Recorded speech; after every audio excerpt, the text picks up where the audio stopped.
दूसरे दिन ही अरे स्वर्गीय से मिलने आए थे, राष्ट्रीय प्रमुख महासचिव भी पहुंचे थे।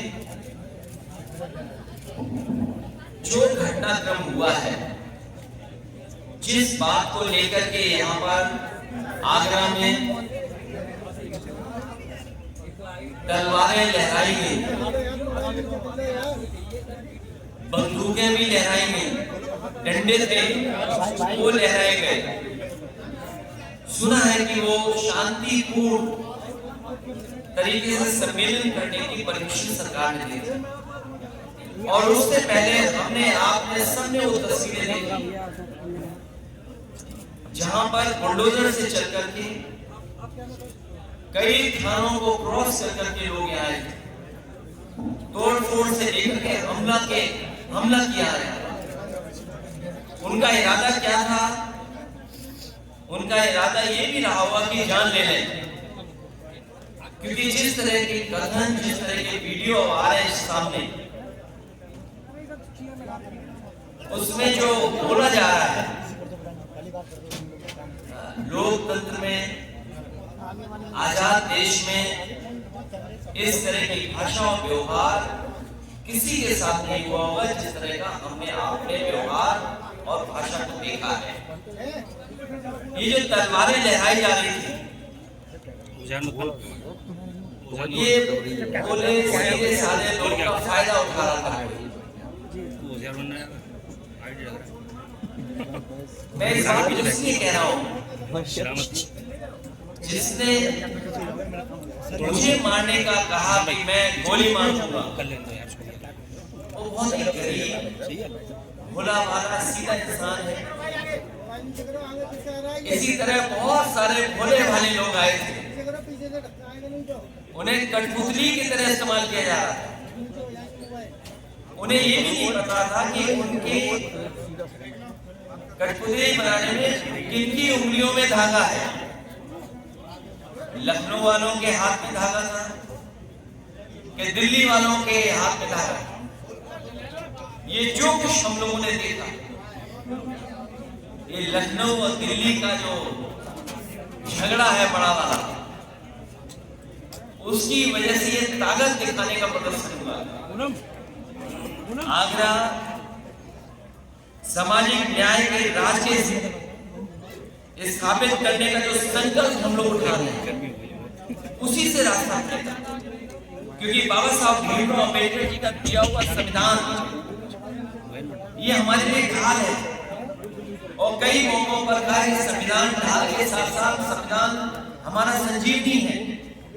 और अभी तक तो बाबा साहब भीमराव अम्बेडकर जी का संविधान हमारे सम्मान को, हमारे हक को, हमारे अधिकार को बचाते आया है, वही हमारा ढाल बनकर निकला है। इसलिए मैं कहना चाहता हूं, सामाजिक न्याय का राज स्थापित करने का जो संकल्प हम सब लोगों ने उठाया है, उसके लिए हम आज से आगरा को सामाजिक न्याय की पीड़ितात्मक राजधानी के रूप में स्वीकार करने की घोषणा करते हैं। क्योंकि आगरा जैसी जगह पर ही संकल्प लेना हम समाजवादियों के लिए बड़ी बात है। आगरा पीढ़ी के मान सम्मान के संघर्ष का नया कुरुक्षेत्र बनकर के निकला है, और हमारे पीढ़ी के सम्मान और पीढ़ी से जुड़े हुए लोगों को बहुत बार अपमानित होना पड़ता है। समय समय पे हम लोगों ने अपमानित महसूस किया, अपमानित हुए। जो आदरणीय सुमन जी के घर पे हमला हुआ है, ये कोई अचानक वाला नहीं था। आदरणीय सुमन जी के घर पर हुआ है हमला, बहुत सोच समझ करके हमला हुआ है, बहुत सोच समझ करके तैयारी के साथ हमला किया गया है। ये कोई सुनने में आ रहा है, जो सुनने में आ रहा है,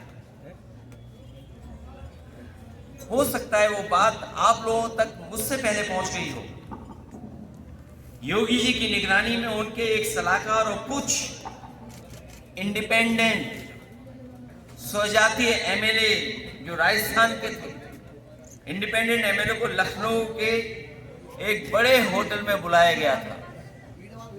फिर इस मुद्दे की पटकथा उस सीएम के सलाहकार ने इन स्वजातीय एमएलए के साथ मिलकर लिखी कि राजस्थान और यूपी के कुछ अराजक तत्व और योगी सेना को फंडिंग की ताकि ये माहौल बनाया जाए जिससे दो फायदे हों।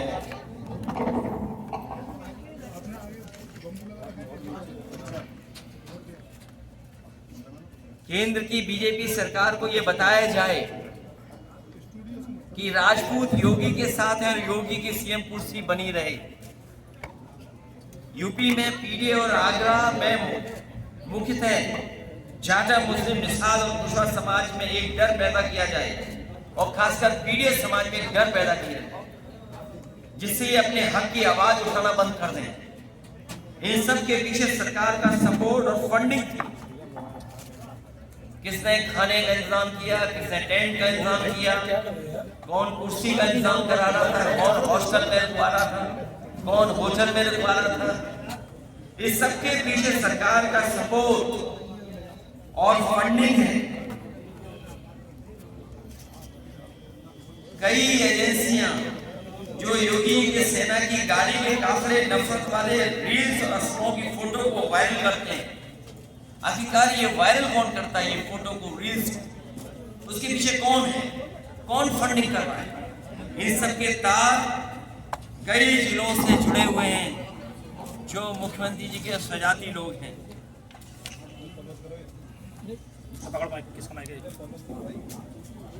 और मैं इसलिए कहता हूं कि सरकार पिछड़े दलितों और अल्पसंख्यकों को डराना चाहती है।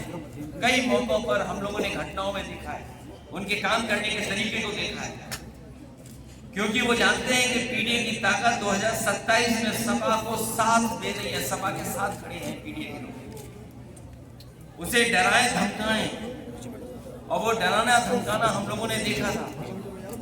अभी जो बाई इलेक्शन हुआ था उसमें किस तरीके से डराया धमकाया गया था, उन्हें वोट तक नहीं डालने दिया गया। ये बड़ी साजिश थी। और मैं कुछ उदाहरण हाल ही देना चाहता हूं, मैं पुराने उदाहरण कोई नहीं देना चाहता हूं। किस तरीके के सरकार का व्यवहार है डराने का, मैं वही उदाहरण देना चाहता हूं। हालांकि कुछ बातें जो घटनाएं हैं उसमें कुछ मिलकर के कुछ और फैसले हुए हैं, लेकिन जो घटनाएं हम लोगों ने देखी और हाल में हुई है, इलाहाबाद में एक दलित को जला के मार दिया गया क्योंकि उसने जाति विशेष के लोगों के गेहूं काटने से मना कर दिया। क्या आज के आजाद भारत में जहां बाबा साहब भीमराव अम्बेडकर जी का संविधान हो, वहां पर ऐसी घटनाएं होंगी कि अगर गेहूं के काटने के लिए मना कर दे तो उसकी जान ले लेंगे जला करके? कल आगरा में अभी कुछ दिन पहले और कई दिनों पहले, कई वर्षों पहले भी घटनाएं हुई। उन घटनाओं का मैं जिक्र नहीं करना चाहता हूँ, कस्टोडियल डेथ की मैं जिक्र नहीं करना चाहता हूँ, लेकिन कुछ दिन पहले आगरा में बरातियों और दूल्हे को घोड़ी से उतार के मारा क्योंकि वो बाबा साहेब अम्बेडकर जी का गाना बजा रहे थे। अगर गाना तेज था तो उसकी शिकायत की जा सकती, लेकिन गाना आप क्या बजा रहे हैं नहीं बजा सकते हैं। और किस तरह का व्यवहार रहा। इसी तरह इटावा में निषाद युवक को उसके फेसबुक पोस्ट के लिए मारा और अभी तक कोई कार्रवाई नहीं हुई है। अभी हाल ही में फेसबुक पोस्ट लिख दिया, उसने वीरेंद्र फुलन देवी को लेकर के कुछ लिख दिया, उसको मारा और अभी तक मारने वालों पे कोई कार्रवाई नहीं हुई है। आजमगढ़ में एक दलित दंपति पुलिस से कह रहा था कि आप चल के मेरी बेटी छुड़ा दीजिए। जाति विशेष के दबंगों ने उसे बंधक बना दिया, उसका रेप कर रहे थे। बताइए आप किस युग में हैं? हम शायद ये भूल गए हैं, और इसलिए भूल गए क्योंकि सरकार बाबा साहब भीमराव अम्बेडकर जी के दिए और संविधान पे नहीं चली, उस कानून को नहीं लागू कर रही। जौनपुर में एक नफरती बाबा साहेब की शोभा यात्रा के दिन उनके झंडे को पैरों तले रोक रहा था। ये घटनाएं हुई हैं।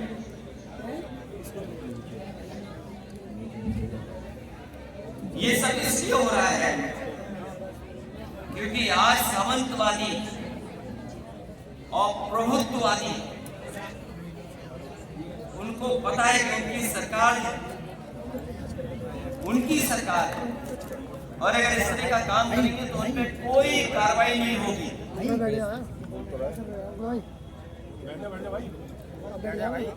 इसीलिए निषाद समाज की वीरांगना फूलन देवी को मारने वाला और किस तरह बोलने वाले लोग वहां शामिल हो, किस तरह ब्रॉडकास्ट किया जा रहा है आज के समय। आज जब मैं अपनी पार्टी के दलित सांसद आजू सुमन जी के साथ खड़ा हूं तो याद होगा मुझे गोली मारने की धमकी मिल रही है। जैसे फूलन देवी जी को मारा जैसे वैसे तुम्हें मारेंगे। आखिरकार कौन है इनके पीछे? और अगर ये धमकी दी गई है, अगर वो पोस्ट वायरल हो रही है, सोशल मीडिया पे चल रही है, वैसे तो सरकार को खुद संज्ञान लेना चाहिए। लेकिन अगर हमारी पार्टी के लोग शिकायत भी करने जा रहे हैं तो उस पर एफआईआर दर्ज नहीं हो रही है। बीजेपी के लोग कुछ भी लिख सकते हैं, उन पे एफआईआर नहीं होगी, कड़ी कार्रवाई नहीं होगी। और अगर एफआईआर हो भी जाएगी तो कार्रवाई नहीं होगी। करीबन 25-30 एफआईआर तो हम दिखा चुके हैं। इस सरकार में जाति कैसे काम कर रही है उसे देखिए। सम्राट अशोक जिन्हें कुशवाहा मौर्य समाज अपना भगवान मानता है, उनकी जयंती पर सौहार्दपूर्ण आयोजन एक व्यक्ति ने तलवार से केक काट दिया, उस पर कार्रवाई हो गई। पर पुलिस ड्रोन की निगरानी में तलवार लहराती योगी सेना को, ये लोगों को पूरे सम्मान के साथ कोई कार्रवाई नहीं हुई। अगर कहीं कोई कार्रवाई हुई हो तो बताइए आप। और याद कीजिए क्या कहा जाता है जब पुरानी सरकार हुआ। एक बहुत प्रतिष्ठित चैनल की मैं न्यूज के आधार पर ये बात कह रहा हूं कि Yadav take over of UP police, मतलब यूपी की पुलिस में बस यादव है। ये प्रतिष्ठित न्यूज चैनल और ऐसी कई फर्जी खबरें चलाई जाती थी। केवल एक खबर चलती थी, बहुत सी खबरें चलती थी। लेकिन आज जो आंकड़े हैं 2025 के, वो खबरें कहीं नहीं चल रही। आगरा में 48 थाने हैं, बताओ पीडीए कितने हैं? मैनपुरी में 15 यार पर उठा कर जो सरकार के स्वजाती लोग हैं। मैनपुरी में 15 थाने हैं, 15 में 10 में हैं वो लोग। महोबा में 11 थाने हैं, 6 में सिंह साहब लोग। पीडीए के केवल 3 हैं। चित्रकूट में 10 थाने हैं, खैरतर में सिंह साहब लोग। यूपीएससीएफ के बारे में हम लोगों ने कई बार सवाल खड़े किए। 21 अधिकारी हैं, 11 सिंह साहब हैं, 3 केवल पीडीए हैं। और ग्राफ भी लाया हूं मैं। विकास यार क्या कर रहा है? विकास यार मैं दे सकता हूं। विकास नीचे कर ले यार भाई, एक हाथ आ रहा है यार, ये वाला हाथ आ रहा है, ऐसे कर ले। अभी सही आ रहा था, तूने नीचे ऊपर कर लिया। ग्राफ भी दिखा सकता हूं, इतना ऊपर क्यों कर रहा है? जानता हूं कई चैनल अपने आप ग्राफ को कवर कर रहे हो। ये ग्राफ है, ये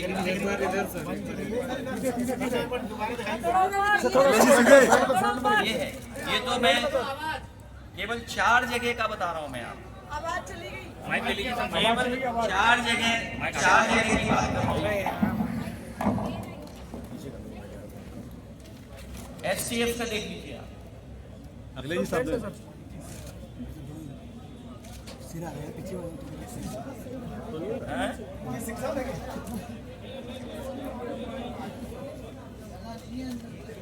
विकास थोड़ा सा पीछे कर ले, नीचे कर ले भाई। इसलिए मैं कहना चाहता हूं, जो बात मैंने पहले कही मैं फिर कहता हूं,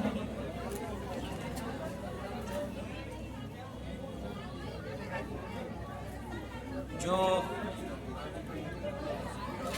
तथा कथित माइक जो तथा कथित शक्ति प्रदर्शन आगरा में हुआ था, वो दिल्ली वाले लखनऊ वालों के पीछे सत्ता संघर्ष हो जाता। मनमानी की मनसबदारी का दौर अब नहीं चलेगा, क्योंकि अब बाबा साहब भीमराव अम्बेडकर जी का संविधान है। संविधान में सर्वोपरि ही रहेगा, पहले भी था और आगे भी रहेगा। आगरा वासियों की और आगरा वासियों को आगे आकर के हिंसात्मक राजनीति का विरोध करना चाहिए। हम लोग तो विरोध कर ही रहे हैं, लेकिन आपके माध्यम से मैं आगरा वासियों से यह अपील करूंगा कि इस हिंसात्मक राजनीति का विरोध करना चाहिए, क्योंकि अगर आगरा का अमन चैन बिगड़ा और दुनिया भर में इसकी चर्चा हुई तो अंतर्राष्ट्रीय स्तर पर आगरा की छवि खराब होगी और पर्यटक यहाँ आने से कतराएंगे, जिसका सीधा असर आगरा के लोगों के काम कारोबार पर पड़ेगा और स्थानीय अर्थव्यवस्था पूरी तरह प्रभावित रहेगी। जिन लोगों ने केवल नफरत की राजनीति की, मुगल म्यूजियम का नाम बदल दिया, छत्रपति शिवाजी महाराज जी के नाम पर किया, अगर उनके नाम पर किया, किसी ने विरोध नहीं किया, हम लोगों ने भी विरोध किया। वो दुनिया का सबसे बड़ा आर्किटेक्ट, उसके माध्यम से वो बन रहा था, लेकिन क्योंकि समाजवादी लोग बना रहे थे, इसलिए वो म्यूजियम आगे नहीं गया, बढ़ा, पैसा का पैसे दिखाई दे रहा है। उस म्यूजियम को बढ़ाया भी नहीं इन्होंने। जिस शहर को नीचे कर ले, कुछ हो जाएगा। वो शहर जाम में फंस गया। जिस नदी के बारे में कहा कि हम यमुना साफ कर देंगे, यमुना नदी साफ हो जाएगी, मां गंगा को साफ करेंगे, आपके सामने है यमुना नदी को कितना साफ किया, मां गंगा को कितना साफ किया। ये जो मेट्रो का विकास दिख रहा है, ये समाजवादियों की देन है। इसी तरह बड़े पैमाने पे इन्वेस्टमेंट है, यूपीआई से बहुत बड़े देश के एक तो नीचे कर ले, हो जाएगा, पीछे कर ले। संजय खान जी को भी हम लोग लेकर गए थे, जमीन उपलब्ध करा दी, लेकिन सरकार की जो ये तो मंशा है, उसके तहत काम कर करके उनका भी काम रोक रही है, आज तक भी होगा। इसलिए मैं आपसे कहना चाहता हूं कि ये जानबूझ करके पीडीए परिवार को और खासकर आदरणीय रामजीरा सुमन जी को अपमानित करने के लिए काम किया, समाज में जहर घोल दे इसलिए काम किया गया, अपनी नाकामियों को छिपा ले इसलिए काम किया गया। आज के लोकतांत्रिक देश में कोई नंगी तलवारें नहीं घुमा सकता है, नंगी तलवारें और किस तरह का भाषा और व्यवहार का इस्तेमाल हुआ है, जो आज भी सोशल मीडिया पे चल रहा है। और तब जब रामजीरा सुमन जी ने, जो हमारी पार्टी के वरिष्ठ नेता हैं, उनकी कही हुई बात हाउस के रिकॉर्ड से निकाल दी गई, अगर रिकॉर्ड से जो बात निकाली गई वो किस तरीके से सर्कुलेट की गई सोशल मीडिया पर, ये जिम्मेदारी विपक्षी लोगों की नहीं है। भविष्य में भी अगर कोई बात सदन में कही जाए और सदन कम से कम वो प्लेटफॉर्म में जहां अपनी बात रखी जा सकती है, जहां एक पक्ष कहा जा सकता है, दूसरा पक्ष भी कहता है, और इतिहास में कई ऐसे उदाहरण हैं जहां सदन में न जाने कितनी बातें कही गई, लेकिन सरकार की जिम्मेदारी बनती थी उसको नहीं फैलाए। लेकिन सरकार जानबूझ करके भोले भाले लोगों को कठपुतली बना करके उनसे राजनीतिक लाभ लेना चाहती थी। उसमें कामयाब नहीं होंगे। पीडीए परिवार जागरूक हो गया है और आगरा में हम लोग संकल्प लेते हैं कि न्याय का राज के साथ साथ सामाजिक न्याय के राज की स्थापना के लिए हम पीडीए परिवार के लोग एकजुट होकर के लगातार काम करते रहेंगे। मुझे याद है इस सरकार की नीयत जिस समय 17 में सरकार बनी थी, उस समय जो आरक्षण व्यवस्था लागू थी वो आरक्षण व्यवस्था अलग तरह से लागू थी। सुप्रीम कोर्ट के निर्देश और फैसले के बाद आरक्षण व्यवस्था और तरीके से लागू की गई। मुझे याद है कि जो मेरिट से भर्ती हुए थे नौजवान, उनका रिजल्ट कोर्ट में उलझा हुआ था। कोर्ट से जब फैसला आया और रास्ता साफ हुआ तो रिजल्ट डिक्लेयर हो गया, क्योंकि रिजल्ट पुरानी आरक्षण व्यवस्था के तहत हुआ था। इसलिए बड़े पैमाने पर पिछले दलित बच्चे जनरल में नौकरी पा गए थे, लेकिन इस सरकार ने 4 दिन बाद रिजल्ट बदल दिया और उसका परिणाम यह हुआ कि पिछले दलित और आदिवासी बच्चे जो जनरल में आ गए थे उन्हें अपनी कैटेगरी में भेजा गया और उस कैटेगरी में भेजने की वजह से 1700 बच्चे पिछड़े और दलित और आदिवासी नौकरी से बाहर कर दिए गए थे।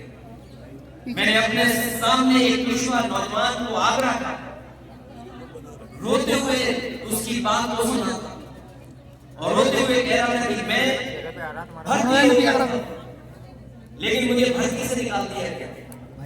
आरक्षण मुझे मिल गया था, लेकिन मुझे आरक्षण से बाहर कर दिया गया। मैंने आश्वासन दिया था और उस समय उस पेशवा नौजवान से मैंने कहा था कि तुम्हारी मदद बीजेपी नहीं करेगी, क्योंकि ये लोग आरक्षण के खिलाफ, आदि आबादी के खिलाफ है, पीडीए के खिलाफ है। अगर कोई तुम्हारी मदद करेगा तो समाजवादी लोग। और मैं जानता हूं वो कुशवाहा समाज का नौजवान जो नौकरी पा गया था पुलिस भर्ती में, बीजेपी की गलत नीति की वजह से, उसके गलत फैसले की वजह से उसकी नौकरी मिलेगी, नौकरी मिलेगी, आरक्षण पार कर लिया। तो इनकी हमेशा नीयत ये रही है कि पिछड़े और दलितों को अपमानित किया जाए। हम सब लोग पीडीए परिवार के सम्मान के लिए हमेशा उनके साथ खड़े दिखाई देंगे। सर एक सवाल है, आपने पीडीए का जो मुद्दा उठाया लेके चल रहे हैं कि हुकूमत तरफ जाता है, लेकिन आपने राणा साहब के सबूत हैं,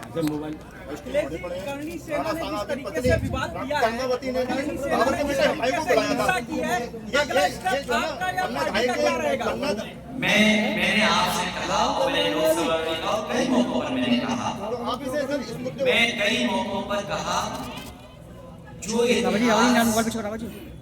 हमें आगे न बढ़ाता हो, जो इतिहास हमारे आपके बीच में दूरियां पैदा करता हो, जो इतिहास समझने से हमारी प्रोग्रेसिव पॉलिटिक्स को ठेस पहुंचती हो, उस इतिहास को इतिहास ही रहना चाहिए। क्योंकि इतिहास में बहुत सारी ऐसी चीजें छिपी हैं, कुछ आपको अच्छी नहीं लगी, कुछ मुझे अच्छी नहीं लगी, इसलिए इतिहास को इतिहास ही रहने देना। सर रामगोपाल जी आगरा आए थे, उन्होंने कहा था कि ईद के बाद समाजवादी पार्टी सड़कों पर उतरकर प्रदर्शन करेगी। अब क्या समाजवादी पार्टी की ऐसी कोई प्लानिंग है, आगे क्या करने जा रही है? समाजवादी पार्टी बाबा साहब भीमराव अम्बेडकर जी का संविधान और जो हमें लोकतंत्र में अधिकार मिले हैं, उन अधिकारों के तहत हम लोग आगे बढ़ रहे हैं और हमें पूरा भरोसा है अपने संविधान और कानून पर। जिन्होंने तलवारें लहराई, जिन्होंने सुना है कि बहुत सी तैयारी के साथ कुछ कुछ रखकर के लाए थे, और जिन्होंने गालियां दी हैं जो आज भी सोशल मीडिया पे चल रही हैं, उनके खिलाफ कार्रवाई होगी। योगी जी ने कहा हम लोग कानून मानने वाले लोग हैं। योगी जी आए थे, कानून मानने वाली नहीं है। बीजेपी अधिकारों को छीनने वाली है, संविधान पे चलने वाली नहीं है। सर योगी जी आगरा आए थे, उन्होंने कहा था आज हम माने की आगरा से हो चुका है। समाजवादी पार्टी दलित विरोधी हॉस्पिटलों के नाम अम्बेडकर नाम से बदल दिए, क्या कहना चाहिए? बाबर की इस लड़ाई का अंत समाजवादी पार्टी यहाँ से कर दे रही है। आज ये विवाद खत्म होना इतिहास में जाना चाहिए। देख रहे हैं टूट जाएगी। राजपाट आए चले गए, कभी किसी का राज था, मुगलों ने राज कर दिया, फिर मुगलों का राज चला गया, अंग्रेजों ने राज कर दिया, फिर हम सब हिंदुस्तानी मिलकर के अंग्रेजों को हटा दिया, अब फिर हम सब लोगों को मिलकर के भारतीय जनता पार्टी बना। सर योगी जी आगरा आए थे, उनके द्वारा बताया गया कि अम्बेडकर हॉस्पिटल का नाम बदल दिया गया था, वो दलित की राजनीति कर रहे हैं, क्या कहेंगे इसके ऊपर? पहले तो एक बात दिमाग में आप डालना, योगी जी को कुछ नहीं आता। आपको याद है उन्होंने सदन में कहा था शायद 56, याद है आपको? शायद 56, वो जीरो को जानते ही नहीं, जीरो क्या होता है, वनडे अंडा और जीरो को जानते नहीं। अगर संविधान को जानना होता है तो क्या वो डंडे की बात करते हैं? क्या वो डंडे की बात करेंगे? क्या विधानसभा में अगर ठोक दो और ठोक दो का असर क्या हुआ? आपको याद होगा एक वाल्मीकि नौजवान थाने में मार दिया गया पीट करके। आजमगढ़ में एक दलित, उसको इतना मारा और देखिए पुलिस को बचने के लिए, अपने आप को बचाने के लिए कहा कि इसने फांसी लगा दी, और फांसी किससे दिखाई पुलिस ने? नाले से, पक्की रस्सी से। अभी एक उपाध्याय दर्द हो रहा है यार, गरीब ब्राह्मण बस्ती में पीट करके मार दिया गया था। तो ये ठोको नहीं का असर नहीं है। सच्चाई ये है कि दिल्ली और लखनऊ की लड़ाई में भोले भाले लोग तलवारें लेकर निकले। अखिलेश जी मुर्शिदाबाद लगातार जल रहा है, कानून से चलेगा, हिंदू विरोधी संविधान से चलेगा, मुर्शिदाबाद लगातार जल रहा है और भाजपा साफ कहती है कि हिंदू विरोधी है। अखिलेश एक शब्द नहीं बोल रहे हैं हिंदुओं के कत्लेआम पर। मैं एक बात बता दूं, भारतीय जनता पार्टी कभी भी मुद्दों पर बहस नहीं करना चाहती। ये जो महंगाई है इसे बात नहीं करेगी, जो किसान की आय दोगुनी की बात है इस बात नहीं करेगी, आपके अपने आगरा की जो समस्या का समाधान की बात नहीं करेगी। आप में से कोई ऐसा नहीं होगा जो गांव में नहीं फंसा हो। और ये स्मार्ट सिटी है, मेट्रो अगर हम लोगों ने न की होती तो मेट्रो का काम ये भी पूरा करना भाइयों को तो इसलिए करना चाहिए, टाटा के खिलाफ काम करना चाहिए। दाज का नाम सम्मान कैसे करना है टाटा को? सर योगी जी ने कहा धरना क्यों नहीं दे रहे हैं? मुर्शिदाबाद का स्टैंड क्या बॉस आपका? मैं आपसे जानना चाहता हूँ कि कभी आपने सोचा टाटा जैसा प्रतिष्ठित ग्रुप सर वक्त इतने बड़े पैमाने पर लाखों लोगों को नौकरी रोजगार देता है, बंद करो यार। हमारी देश व्यवस्था, देश की अर्थव्यवस्था को मजबूत बनाता है। आज भाइयों को जाकर तो हम भी विरोध करना चाहिए। सर वक्त बिल पे जो सुप्रीम कोर्ट का जजमेंट आया उस पे सर आपका क्या बोलना है?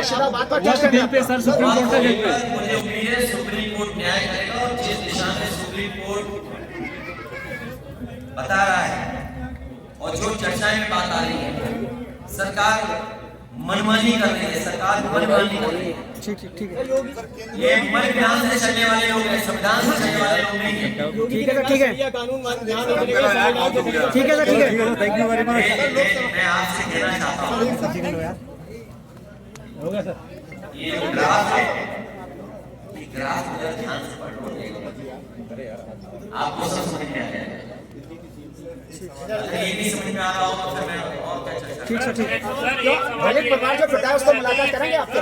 दलित परिवार जो पिटा है, संसद में आप सेकंड सबसे बड़ी पार्टी, दलित परिवार से आप बात करवाएंगे? तो कांग्रेस इस मुद्दे पर आपका साथ नहीं दे रही है, इसमें आप क्या अखिलेश दलित परिवार आगरा में पिटा है, उस पर हम मुलाकात करेंगे? ये लड़ाई बड़ी है पीछे जाओ यार, मत मारो। और इसमें पूरा साथ मिला है इंडिया गवर्नमेंट, सभी दलों का साथ मिला है। दलित परिवार से मिलेंगे जो पिटा है? सजा देंगे। अखिलेश जी जो नाम बदल दो, हमारे मुख्यमंत्री जी नाम बदलते हैं, अखिलेश जी ये योगी सेना है। सर एक सवाल है, वो एक फौज बना के रखते थे अपने विपक्ष के लोगों की आवाज दबाने के लिए। सर एक सवाल है, बीजेपी बोल रही है आगरा के अंदर, उससे मुलाकात करेंगे आप? हमारी पार्टी के लोग मिलेंगे कि मथुरा का दूल्हा था, सर बीजेपी बोल रही है कि रामजी लाल जी के बयान को समाजवादी पार्टी राजनीतिक फायदे के रूप में इस्तेमाल कर रही है। उनका नाम राम जी है, तो राम उनके नाम मैं नाम उठा रहा हूँ। ये क्या बात है? क्या स्वीकार करेंगे कि उनके नाम में राम है? ये भारतीय जनता पार्टी के लोग हैं, अगर इनको छू लो तो गंगा जैसे कोई सर इसी आगरा में झूले को स्वीकार नहीं करते। धक्का मत दो यार। सदियों से समाज अपमानित हुए हजारों साल से, और आज भी अपमानित करते हैं भारतीय जनता पार्टी। धक्का देना पीछे यार। क्या हमने आपको नहीं देखा कि जिस मंदिर में मैं गया उस मंदिर को गंगा जल से धुलवा दिया? आपके आवाज को भी धोया गया था।